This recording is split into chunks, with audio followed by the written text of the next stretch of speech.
Good Wednesday morning. And wow, what's going on here? Who's this person pulling up this Jeep Mojave Gladiator? Hi. Morning. When are we gonna go get the puppy? Oh my goodness gracious. Yikes. Wow. Hey, welcome to the YouTube channel. Let me make my video this morning. We'll talk. I can miss my second class. Let me make my video this morning. We'll talk. Hey, welcome to the Internal Combustion Engine Age YouTube channel. And yeah, we're getting distracted here. Hey everybody, it's the conversations of dogs, the daughter, motorcycles, cars, trucks. Hey everybody, hey, thanks for tuning in to my channel. Appreciate the support and nice comments, I really do. And wow, what are we talking about today? I mean, it's infinite. It's infinite, especially with me in front of this phone camera of talking. And I mean, I'm sincere. There's just so many things that we could talk about, but there's just only so much time that I can talk because you have a life, I have a life. Do we have a life? Here, just beautiful time of year. Beautiful. And wow, yesterday, rode the motorcycles. And what a great day of riding motorcycles. Just beautiful weather. Yes, never-ending, ongoing conversations. What are we talking about today? Did you ever watch a channel, YouTube channel, and feel like you're cheated out of your time? Yeah, who hasn't clicked on the clickbait to think, what a waste of time? Cheated. I got cheated on my time for watching that. You had to cheated. What are we doing here? Oh, look at this here. Got the Gold Rush out. But the big deal is, took out the Harleys yesterday and rode the Harleys for the first time. And I've had reservations of doing that because I own a company and I'm the one-man show. So yeah, let's not think about the worst case scenario of that playing out in my life. But the Harleys, wow. I just love this Harley. This CVO Limited that I picked up used with a different suspension, the meat hooks for the handlebars. It's just such a great bike. The Street Bob, just a great bike. Just really fun. Get out on the motorcycle and have some fun. I mean, it's just so much to that. Until you ride a motorcycle, you just don't understand. So, all right, trying to get my voice going here this morning. And don't have my buff on today because it's not cold. Some people think I wear the buff because, you know, I want to be Mr. Sophisticated and it's all about the look. Yeah, right. Yeah, I'm just Mr. All Dazzle clothes. You know, Rolex watches, gold on my, around my neck. I mean, yeah, so anyways, let's get up here and get the conversations going. Got the windows open. It's all different. We're all warming up. Save on that energy bill. And start talking. So sorry if my throat is not that clear. I've had no coffee yet. And my GERD really has calmed down, thank God. It really has changed. I've stopped taking vitamins. I really think that all these years I've been cheated. And my body, what's so weird is, as you get older, your body, some people progress differently than others, but me, I've been such a physical labor guy, I've been cheated. I've been cheated because I've taken vitamins so many years, and my body, some days I get out of bed and just be so sore. And ever since I've stopped taking these vitamins, my soreness is really not like it used to be. I mean, I feel more athletic, more, just not like, all, if you're older, you get what I'm talking about. So all these years of taking these vitamins and supplements, I have literally stopped taking them. And my body, for the moment, for the time being, I feel better. And then my GERD issue is like night and day. And I've been drinking coffee now really for close to a week on a regular basis, and it hasn't gotten like radical. So what the heck? I mean, it's so weird. And I read somewhere about iron. When you get iron, remember I talked about metals, that our whole life revolves around metals. I mean, more than ever, like everything we have has metals around us and even metals in it.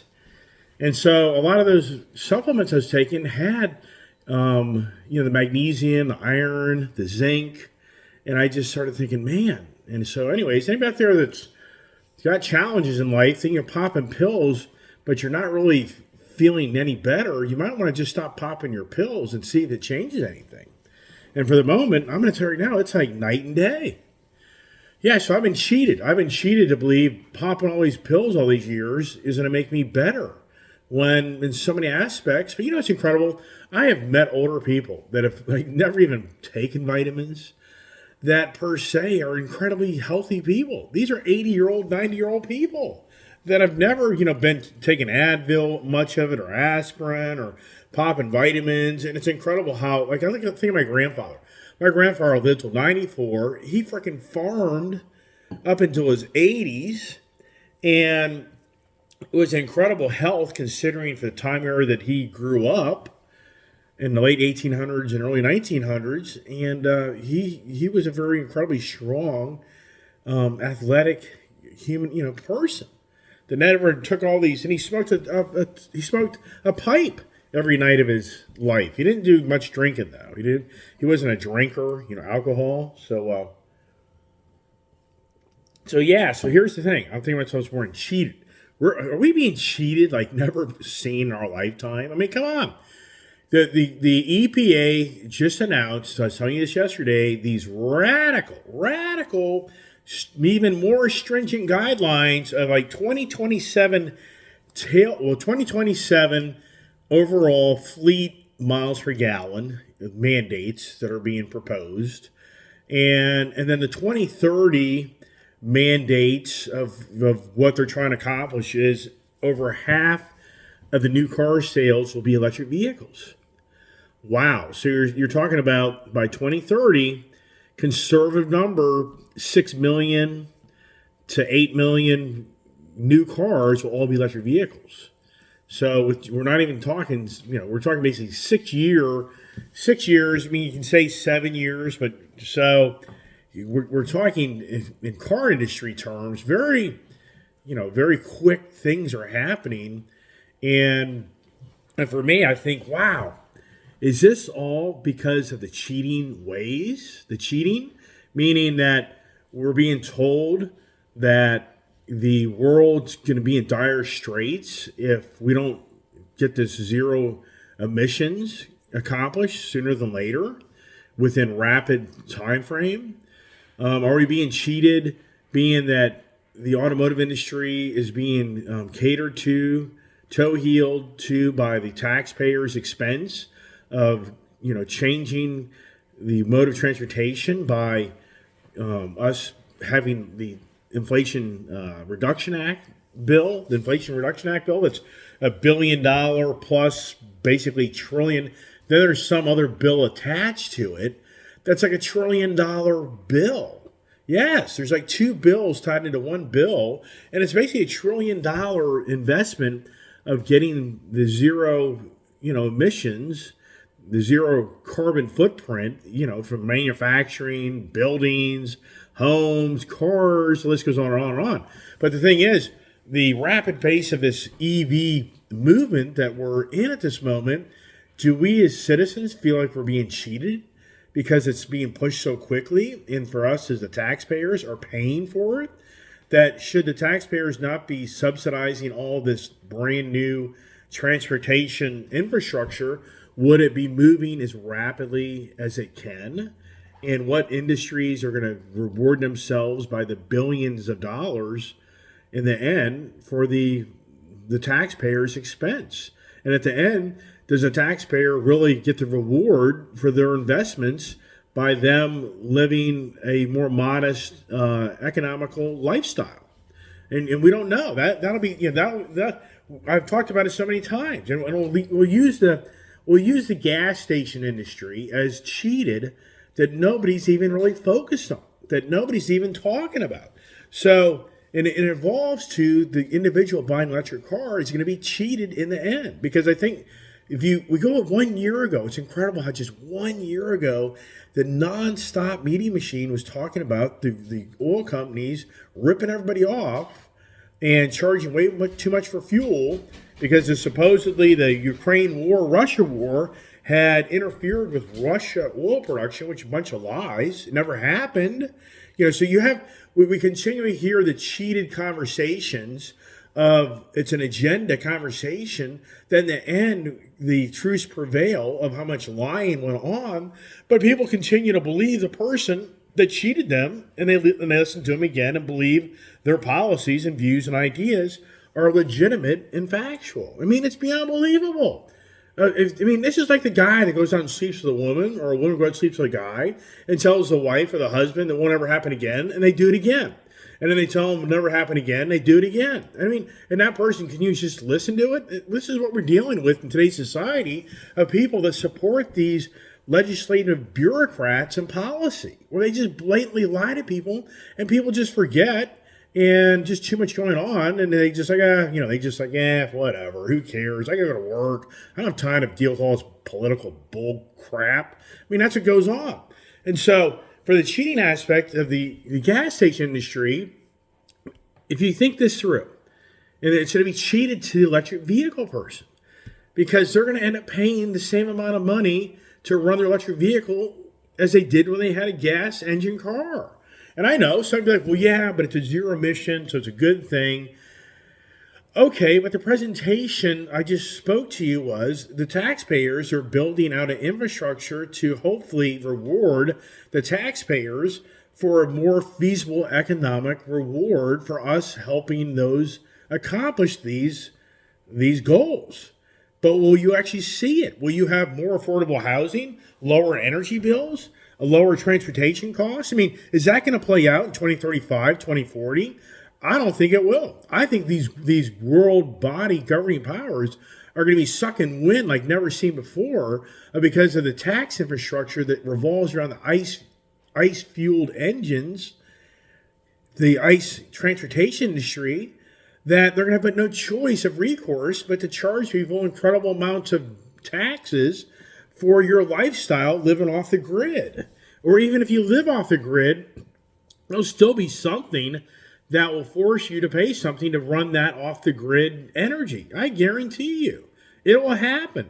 The governing bodies are going to be sucking wind of their loss of the oil industry's oil tax revenues, offshore oil drilling, taxes, cargo tankers that come up to port, taxes, the offload, pipeline taxes, gas road taxes, metro taxes for your local area. The list goes on and on and on of what is associated with all this oil that goes into these cars and transportation that's taxed, that enriches the governing bodies of this world. It's just, wow.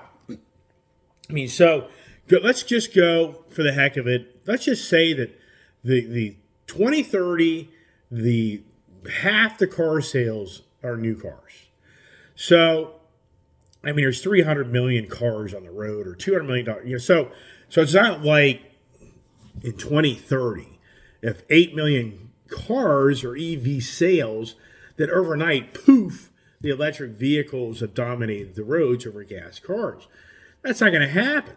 But at the same time, in the rich, medium, income areas, the Washington, D.C. area, the L.A. area, the New York area, the Miami area, you start going through all the very well-to-do areas, they're going to have substantially higher proportion of electric vehicles over your rural areas that don't have that same wealth, or they just aren't caught up in this EV green agenda movement like so many are in these more demographic cities that I just mentioned. But let's go back to the gas station industry. So the gas station industry, we realize or not, and I've talked about this before, the average gas station, conservative number, will pump 150,000 gallons in a month in fuel. A Costco gas station will pump 1 million to 1.5 million gallons of fuel. These Buc-ee's gas stations, those guys are pumping probably 3, 4, 5 million gallons a month of fuel. Well, it's all based, these motor fuels, like the state of California has the highest rate of tax on motor fuels of any state in the country. That's why their gas is so expensive. Their tax rate's like $1 above more than any other sitting state in the country. So just a rough number is between Fed and state gas taxes, you're at 50 cents a gallon. So it's easy math. 50 times 150,000, that's $75,000. So $75,000 of tax money that is given back. This is 1 month given back to the state and federal governments for them to use those monies for supposedly the road infrastructure, the public school infrastructure. Yeah. Where does it all go? But then you have these like metro taxes of 4% or 2% that are attached to these motor fuels. So you go to like a Costco that pumps 1 million gallons, that's $500,000. $500,000, one gas station. How many Costco gas stations are in the state that you live in? I mean, so you just start counting the gas stations as you drive down the road that has a $75,000 value of tax money, very conservative, per month. And you start adding that monies up of what that does for the governing bodies of our country. It's worth billions of dollars a year. Okay, so now here comes the cheating factor. So the gas station owners and gas station infrastructure over the next 10 years, let's just say they see half the business disappear, which with the goal in mind of this administration and the people that are running the EV and the green agenda, that's the goal, is to eliminate these ICE age vehicles. They'll be paying cash for ICE, guaranteed. By 2035, 2040, they'll have programs cash for ICE. And a guy will be showing up with his ice bucket, right? Yeah, probably will. You think won't surprise me. A guy smoking dope, smokes too much pot, he'll show up with his ice bucket and want to get paid for ice. Yeah, so that'll prevail to even create more of a challenge of the infrastructure of these gas stations that are going to see the customers disappear. And so for the gas station industry, over the next 10 years, their business model will be at least a 30 to 50% less foot traffic, potentially. I'm not saying they can't put the electric charging stations in these gas stations, which they can, and they are, but what is the state going to charge the charging per kilowatt rate for that person that's, getting their car recharged? So if you just take simple math, in today's economics, I bet you the average gas station sees the average person probably puts in 12 to 14 gallons of gas. That would be my guess. We'll just go 14 gallons times $56, right? We all know that. Let's just see if I'm wrong. 14 times 0.50, $7. So I'm off by $1. So it's $7. So there's $7 that the state and Fed collect off of one guy buying gas for his car. So when you go to the charging station now in your electric car, to be fair, you should have to pay a $7 fee to go to the state body and federal body for your use of the roadways. So now the person goes up and is now paying, it's going to be 50 cents a kilowatt, conservative. It'll be 50 cents a kilowatt by the next 5 to 7 years, because of the major infrastructure being built out by the electrical companies and all these charging stations. They have to recoup their monies.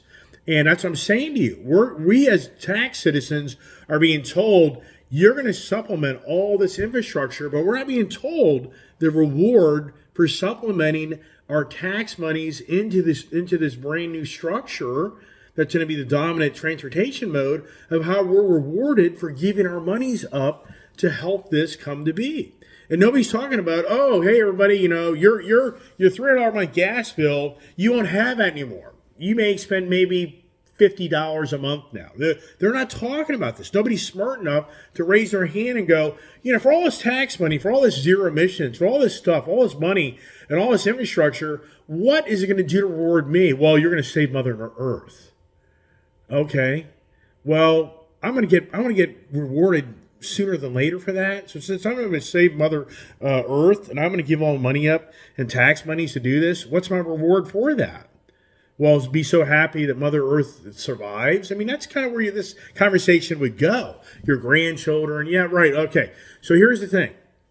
By the time this infrastructure is built out, and it's going to be cost much more than anybody initially thought it is, you're going to be paying $1 a kilowatt. And I know the kilowatt, I know the numbers. My Ford truck gets 2 miles per kilowatt. Okay, so you could ensure the batteries are going to get more efficient. A car's more efficient. So you may get 4 miles out of a kilowatt. So, so the numbers, what it's going to equate to is you're going to go to you're going to go to that recharging station. They won't call it a gas station. That'll be offensive.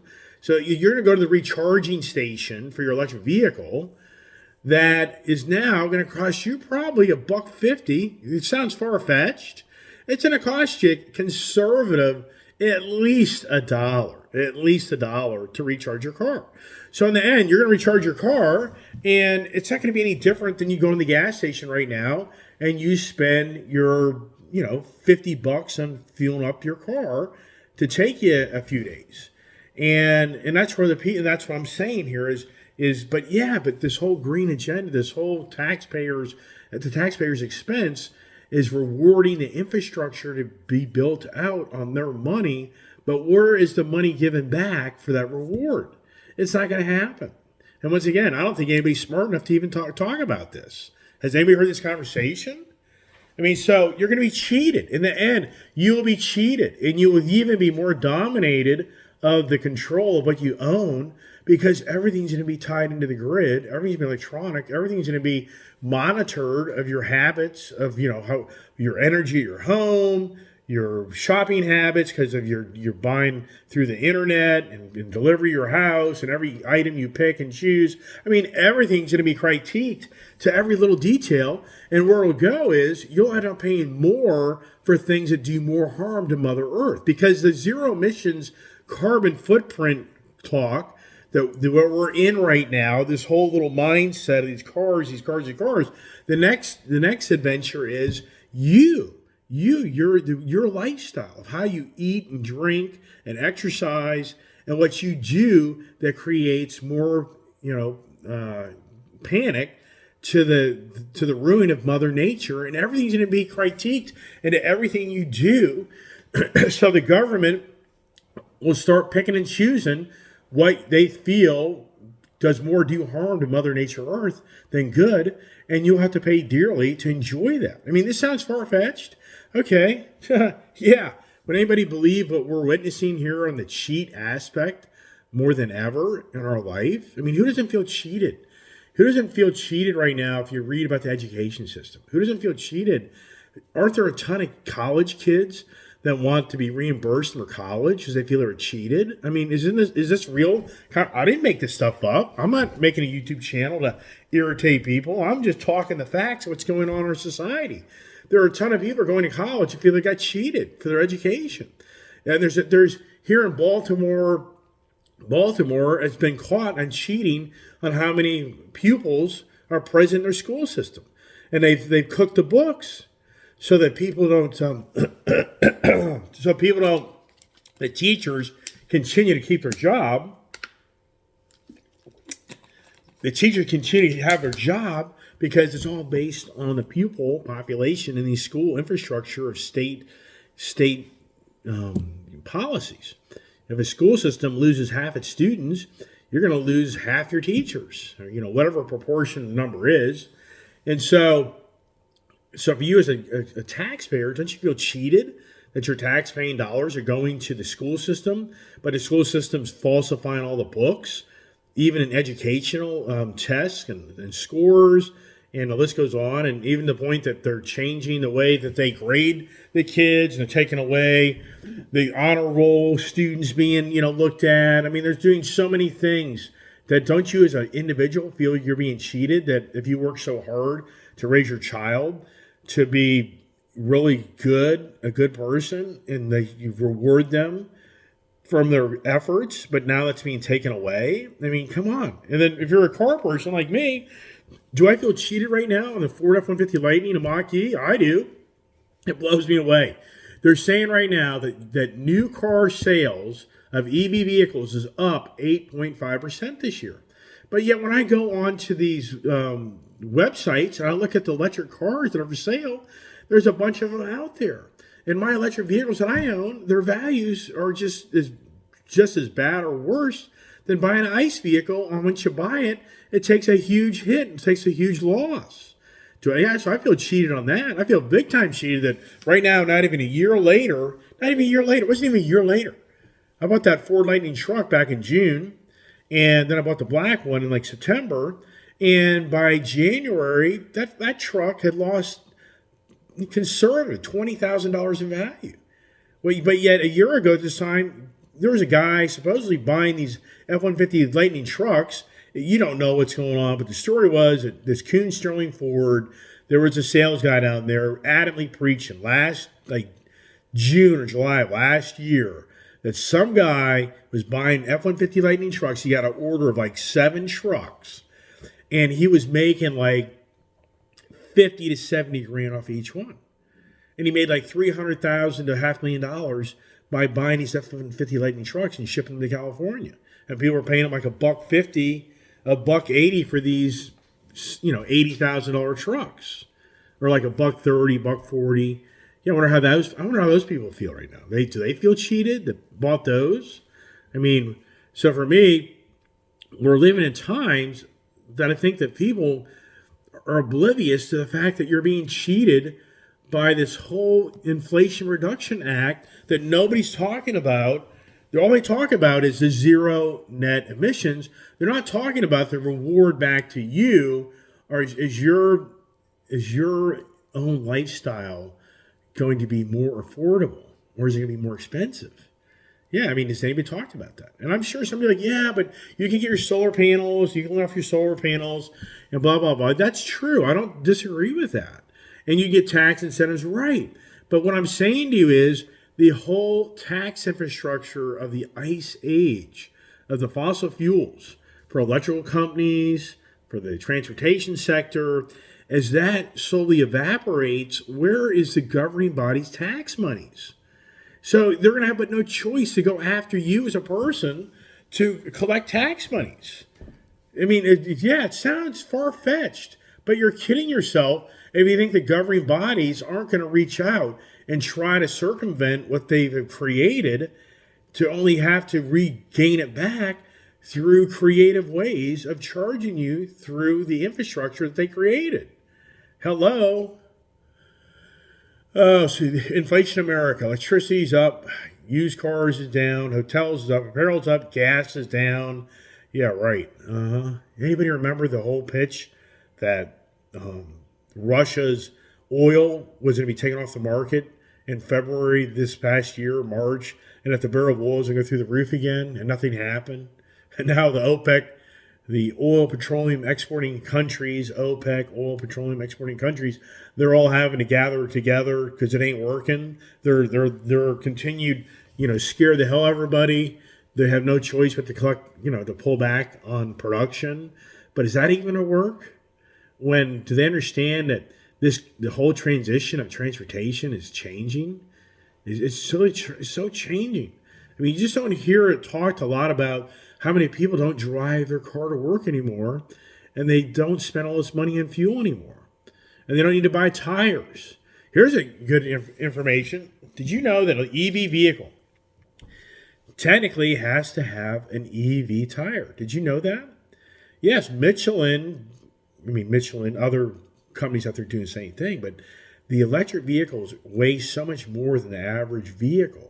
And the power that these electric vehicles have, and the instantaneous torque, and the road handling these vehicles, and the braking, the resurge, you have to have a specific tire built for that car. Yes, that's a fact. And it's in Michelin, other tire manufacturers are trying to really maximize what type of tire they design for these electric vehicles that is the least resistant of going down the road. Because that's the whole challenge on a tire is the road resistance, and that has a huge impact on the car's range. Anywhere from 6-7% up to 15%. In fact, even the point that as your tires get older and wear not so great, it can be an 8 to 9% difference in your range. And if you go to a different tire that has a different compound of hard or soft, that can be up to a 15% loss in range. And believe it or not, the softer tire is actually the more efficient tire than a hard tire. Who would believe that? But that's a fact.